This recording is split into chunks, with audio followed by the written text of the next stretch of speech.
శాసనసభలో ముఖ్యమంత్రి చంద్రబాబు నాయుడు మాట్లాడుతున్నారు. ప్రత్యక్ష ప్రసారం ద్వారా చూద్దాం. హుదూద్ తుఫాన్ రావడం చాలా బాధాకరం. ప్రపంచంలో చాలా అరుదుగా జరుగుతున్న సంఘటన ఇది. ఎందుకంటే ఇంత మునుపు వచ్చిన తుఫాన్లన్నీ ఒక ప్లెయిన్ ఏరియాలను పొలాల్లోనూ ఎక్కువ హిట్ చేసేది.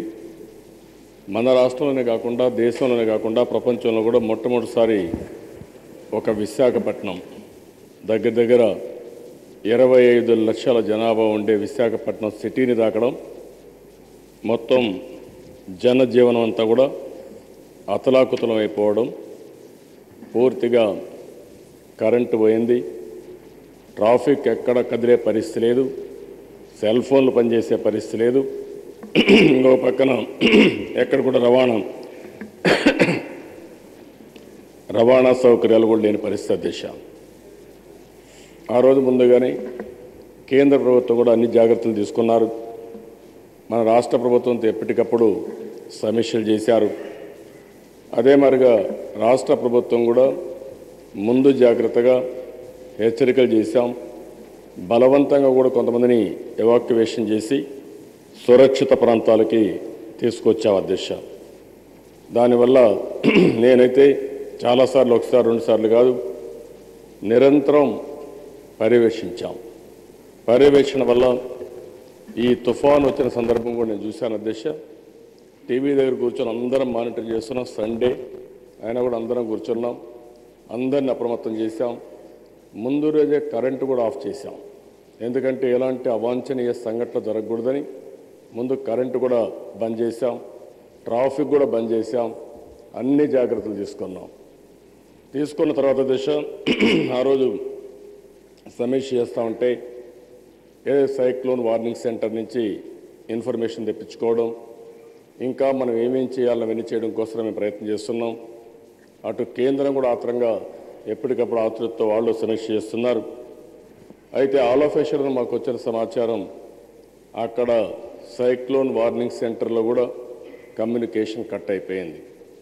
తుఫాన్ ఎప్పుడైతే తాకిడి వచ్చిందో అక్కడి నుంచి సైక్లోన్ రిలీఫ్ సెంటర్, మన వార్నింగ్ సెంటర్ దెబ్బతినడం, అక్కడి నుంచి మచిలీపట్నానికి అది డైవర్ట్ చేసి ఈ రాడార్ నుంచి మొత్తం కూడా అసెస్ చేసే పరిస్థితికి వచ్చారు. ఆ యాక్యురసీ కూడా ఒక హాఫ్ అన్ అవర్ ఏం జరుగుతుందో ఎవరికి తెలియని పరిస్థితి దిశ. అక్కడి నుంచి నేవీ నుంచి ఇప్పుడే తుఫాన్ క్రాస్ అయింది, కైలాసగిరి క్రాస్ అయింది, చాలా భయంకరంగా ఉంది. 225 కిలోమీటర్లు. మనం ఫోర్కాస్ట్ చేసింది 160-170 అనుకుంటే 225 కిలోమీటర్ అనేది రఫ్గా ఎస్టిమేట్ చేసే పరిస్థితికి వచ్చారు. అలాంటి భయంకరమైన తుఫాన్ అధ్యక్ష. అది అయిన తర్వాత నేను నేరుగా ఆ రోజే బయలుదేరాను. దారిలో పోలేకుండా విజయవాడని నిలిచిపోవాల్సి వచ్చింది. అక్కడి నుంచి రాజమండ్రికి బై రోడ్డు వెళ్ళాను. రాజమండ్రి నుంచి పోవాలనుకుంటే ఎక్కడ చూసినా అవాంతరాలు ఉన్నాయి, రోడ్స్ అన్ని బ్లాక్ అయినాయి. మీరు పోలారంటే అక్కడి నుంచి సమీక్ష చేసుకుంటూ కూర్చున్నాను. ప్రధానమంత్రి గారు కూడా నాతో మాట్లాడి నేను అన్ని ఏర్పాట్లు చేస్తున్నాను, మీకు పూర్తిగా సహకరిస్తానని చెప్పి ఆయన చెప్పడం, నేను కూడా వారిని వీలైన తొందరలో రమ్మంటే ఆయన నెక్స్ట్ డే, అంటే తుఫాను క్రాస్ అయిన నెక్స్ట్ డే అంటే రెండో రోజు ఆయన వచ్చే పరిస్థితి వచ్చింది దిశ. అయితే దిశ ఇంతకుముందు చరిత్రలో చాలాసార్లు తుఫాన్లు వచ్చాయి. అయితే ఇంత పెద్ద తుఫాన్ వచ్చింది మొదటిసారి. ఇలాంటి కొన్ని తుఫానులు మన రాష్ట్రంలో కూడా దేశంలో వచ్చాయి. తెలుగుదేశం పార్టీకి నాకు కూడా ఒక వ్యక్తిగతంగా ఒక చరిత్ర ఉంది దిశ. ఎక్కడ ఎవరికి ఇబ్బంది కలిగినా, విపత్తు వచ్చినా వాళ్ళని పూర్తిగా ఆదుకున్న ఘనత ఒక్క తెలుగుదేశం ప్రభుత్వానికి దక్కింది. ప్రజలు ఇబ్బందుల్లో ఉన్నప్పుడు మేము బాధ్యతగా ప్రవర్తించాం. ఇప్పుడే కాదు దిశ, ఇంతవరకు మీరు చూస్తే ఉత్తరాంచల్లో నేను అపోజిషన్ లీడర్గా ఉంటే ఉత్తరాంచల్లో ఇబ్బంది వస్తే ఆ రోజు కేంద్ర ప్రభుత్వం, రాష్ట్ర ప్రభుత్వం రెండూ కూడా ఫెయిల్ అయితే వాళ్ళకు ప్రత్యేకమైన విమానాలు పెట్టి సురక్షితంగా వాళ్ళ ఇళ్లకు చేర్చిన బాధ్యత తెలుగుదేశం పార్టీ. మన రాష్ట్రంలో తుఫాను వస్తుందని మొత్తం ప్రిపేర్ అయితే ఆ తుఫాను శ్రీకాకుళంలో క్రాస్ అవుతుందనుకుంటే ఆ రోజు ఒరిస్సా భువనేశ్వర్ని హిట్ చేసే పరిస్థితికి వచ్చింది. అలాంటి సందర్భంలో ఇది నాది కాదు అని వదిలిపెట్టకుండా, మన ప్రాంతం కాదని వదిలిపెట్టకుండా నేరుగా ఆ రోజు మన వాళ్ళని పంపించి మొట్టమొదటి సెల్ ఫోన్ కూడా అధ్యక్ష సెటిలైట్ ఫోను ఒరిస్సా ముఖ్యమంత్రికి ఇచ్చింది ఆంధ్రప్రదేశ్ పోలీసులు ఇచ్చారు అధ్యక్ష. అది తెలుగుదేశం పార్టీ ప్రభుత్వం యొక్క పనితనం. చాలామంది ఈ కుండలు కొత్త వాళ్ళు ఉన్నారు అధ్యక్ష, పాపం ఎమ్మెల్యేలుగా ఉండరు, మామూలుగా అప్పుడు కార్యకర్తలుగా ఉన్నారు, నాకు తెలియదు. కానీ ఈరోజు ఈ తుఫాన్ విషయం అధ్యక్ష మనం ఒకటి గుర్తుపెట్టుకోవాలి. ఈ సైక్లోన్ విషయంలో మొదటి రోజు అయింది అధ్యక్ష, రెండోది ప్రధానమంత్రి గారు రెండో రోజు వచ్చారు, నేను ప్రధానమంత్రి గారు కారులో వెళ్తున్నాం. మేము చేసిన పని ఇక్కడ ఉండే అపోజిషన్ పార్టీస్ కాదు అధ్యక్ష, ఇది గుర్తుపెట్టుకోవాలి.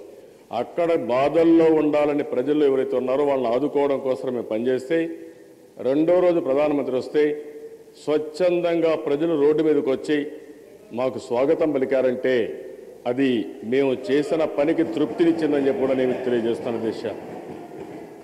వారం రోజులు విజయ్ కుమార్ రాజు గారు ఉన్నారు అధ్యక్ష, ఆయన 4వ రోజు వచ్చాడు నా దగ్గరికి. మేమంతా ఎవ్రీడే రోజంతా పనిచేసేవాళ్ళం. ఫస్ట్ డే ఇక్కడ ఎమ్మెల్యేలు ఉన్నారు, ఆఫీసర్లు ఉన్నారు, కలెక్టర్లు ఉన్నారు, పబ్లిక్ సెక్టర్ ఉంది, అందరూ కూడా డిమార్లో చెప్పారు. అందరూ ఇండ్లు దెబ్బతిన్నాయి, జనజీవనం పూర్తిగా స్తంభించిపోయింది. ఏం చేయాలనో అపార్ట్మెంట్ ఉండే వాళ్ళకి నీళ్లు రావడం లేదు, పక్కింట్లో పోవాలంటే ట్రాఫిక్ లేదు, పెట్రోల్ లేదు, సెల్ ఫోన్లో మాట్లాడాలంటే నేను కూడా అక్కడి నుంచి పక్కన సెల్ ఫోన్లో మాట్లాడాలన్న సెల్ ఫోన్ ఉండే పరిస్థితి లేదు. ఇలాంటి పరిస్థితులన్నీ చూసిన తర్వాత మొత్తం ఆఫీసర్లు అయితే కలెక్టర్ బాధితులు. ఫస్ట్ టైం అధ్యక్ష కలెక్టరేట్ పూర్తిగా దెబ్బతింటే నేను రెండో రోజు పోయి రాత్రి 11 వరకు మేము యూరినల్స్ పోవాలంటే బాత్రూమ్ లేని పరిస్థితి. అలాంటి పరిస్థితి కొండ ఎమ్మెల్యేలందరం చూసాం, మంత్రులు అనుభవించాం. అక్కడి నుంచి కలెక్టర్ ఇల్లు, జాయింట్ కలెక్టర్ ఇల్లు, నేవీ చీఫ్ ఉంటే అతని ఇల్లు మొత్తం డ్యామేజ్ అయిన అధ్యక్ష. అయితే అక్కడి నుంచి ప్రారంభించాం అధ్యక్ష. నేను మనస్ఫూర్తిగా అధికారులందరినీ, మా క్యాబినెట్ కొలీగ్స్ని, ఎమ్మెల్యేలని మనస్ఫూర్తిగా అభినందిస్తున్నాను అధ్యక్ష. మనస్సు పెట్టి పనిచేశారు, రాత్రింబగళ్ళు పనిచేశారు. ఒక్కొక్కరైతే ప్రజలకు వచ్చిన కష్టం నాకు వచ్చిన కష్టంగా భావించి రాత్రింబగళ్ళు పనిచేసిన ఎమ్మెల్యేలని మనస్ఫూర్తిగా అభినందిస్తున్నాను అధ్యక్ష. ఒకరిద్దరే బాధ ఉండొచ్చు అధ్యక్ష, పాపం వాళ్ళు అపోజిషన్ కాబట్టి చెప్పుకోవచ్చు. కానీ ఈరోజు నేను మళ్ళా చాలాసార్లు వెళ్ళాను అధ్యక్ష. వెళితే నా జీవితంలో ఎప్పుడూ చూడలేదు, కష్టంలో ఉంటే ప్రజల్ని ఆదుకుంటే ఏ విధంగా వాళ్ళు స్పందిస్తారో అది విశాఖపట్నం ప్రజలు చూసిన తర్వాత నేను చేసిన పనికి నాకు తృప్తినిచ్చిందని చెప్పి కూడా నేను మీకు తెలియజేస్తున్నాను అధ్యక్ష. 8 రోజులు నేను అక్కడ ఉన్నాను. 8 రోజులు ఉండే అధ్యక్ష.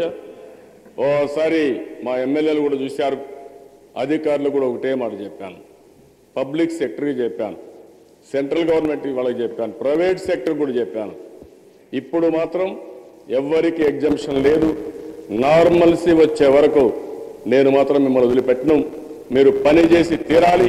పని చేయకపోతే అవసరమైతే ఒక అత్యవసరమైన పరిస్థితి ఏ విధంగా డీల్ చేయాలో డీల్ చేస్తానని చెప్పి చేయించిన ఘనత తెలుగుదేశం ప్రభుత్వం దేశం. దానికి ఒక ఆనందం కూడా ఉంది నాకు, ఎందుకంటే కష్టాల్లో ఉన్న ప్రజల్ని ఆదుకోగలిగాం. ఫస్ట్ టైం అధ్యక్ష 50 కేజీల బియ్యం మీరు ఇచ్చినటువంటి ఇది కూడా చూస్తా అధ్యక్ష. ఇంతవరకు చాలాసార్లు జరిగింది కానీ ఎప్పుడు కూడా బియ్యం కూడా ఇవ్వకుండా క్యాంపులు పెట్టిన పరిస్థితి. నేను ప్రజాప్రతినిధులకు ఒకటే చెప్పాను, ఫార్మాలిటీస్కి పోవద్దండి, అవసరమైతే పూర్తిగా ఆదుకుందాం. మీరు కూడా అవసరమైతే మీకు బియ్యం రాలేదో నిత్యావసర వస్తువులు రాలేదని ఫార్మాలిటీస్ వద్దు, మీరు భోజనం పెట్టండి. ఎవరు భోజనం పెట్టినా నేను రీఎంబర్స్మెంట్ చేయడానికి సిద్ధంగా ఉన్నానని చెప్పి ఫస్ట్ టైం అధ్యక్ష ఏదైతే 50 కేజీల బియ్యం, 5 లీటర్ల కిరోసిన్, 2 కేజీల పప్పు, 1 లీటర్ పామాయిల్, 1/2 కేజీ కారం పొడి, 1/2 కేజీ ఉప్పు, కేజీ పంచదార, 3 కేజీల బంగాళాదుంపలు, 2 కేజీల ఉల్లిపాయలు మత్స్యకారులకు, చేనేత కార్మికులు ఇచ్చాం. అధ్యక్ష మ్యాసివ్గా జరిగింది ఇది. వెహికల్స్ లైవ్ ట్రాన్స్పోర్టేషన్కు బియ్యం ఇవన్నీ సరఫరా చేయాలంటే, కూరగాయలు లేవాలంటే లేదు. ఇంత మునిపే విజయ్ కుమార్ గారు చాలా కరెక్ట్గా చెప్పారు. 50 రూపాయలు అమ్మాలనుకున్నారు, 60 రూపాయలకు అమ్మాలనుకున్నారు. అదే మరిగా ట్రాక్టర్లు ఆయనే వచ్చి ఒక రోజు రాత్రి నన్ను అడిగా, నేను తమాషగా అడుగుతున్నాను అనుకున్నాను. సార్ మీరు నాకు ఒక పెద్ద పని ఉంది సార్, ఏంటా చెప్పమన్నాను.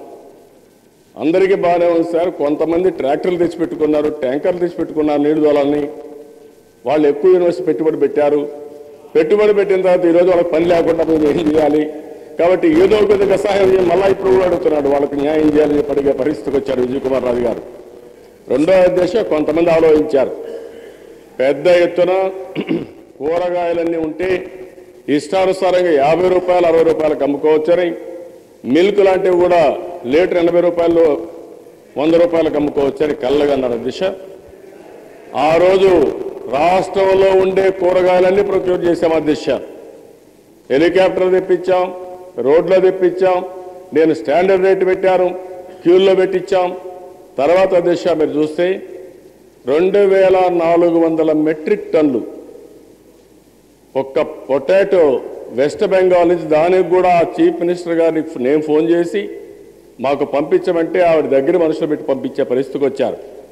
ఒక్క కర్నూలు నుంచి 2400 మెట్రిక్ టన్నులు ఉల్లిపాయలు, దానికి లారీలు లేకపోతే వాళ్ళ దగ్గర డ్రైవర్లు పిలిపించండి, ఓనర్స్ పిలిపించండి, అవసరమైతే గట్టిగా చెప్పండి, డ్రైవింగ్ లైసెన్స్ కానీ మోటార్ వెహికల్ లైసెన్స్ కూడా క్యాన్సిల్ చేస్తామని చెప్పండి, మొత్తం డైవర్ట్ చేయమని డైవర్ట్ చేసాం. అధ్యక్ష మొత్తం ఈరోజు అధ్యక్ష మేమిచ్చిన ప్యాకేజ్ చరిత్రలో ఏ ప్రభుత్వం ఇవ్వని విధంగా ఒక ప్యాకేజ్ ఇచ్చిన ఘనత ఒక తెలుగుదేశం పార్టీకి దక్కింది అధ్యక్ష. ఒక ప్రాంతం కాదు, అది ఏజెన్సీ ప్రాంతం కావచ్చు, మత్స్యకారులు కావచ్చు, చేనేత కార్మికులు కావచ్చు, ఎవరికైనా చేతొస్తే చరిత్రలో చాలా తుఫాన్లు వచ్చాయి, కానీ ఆపదలో ఉన్నప్పుడు ఎప్పుడైనా సరే గత ప్రభుత్వాలు ఆదుకున్నాయని ఛాలెంజ్ ఇస్తున్న దిశ.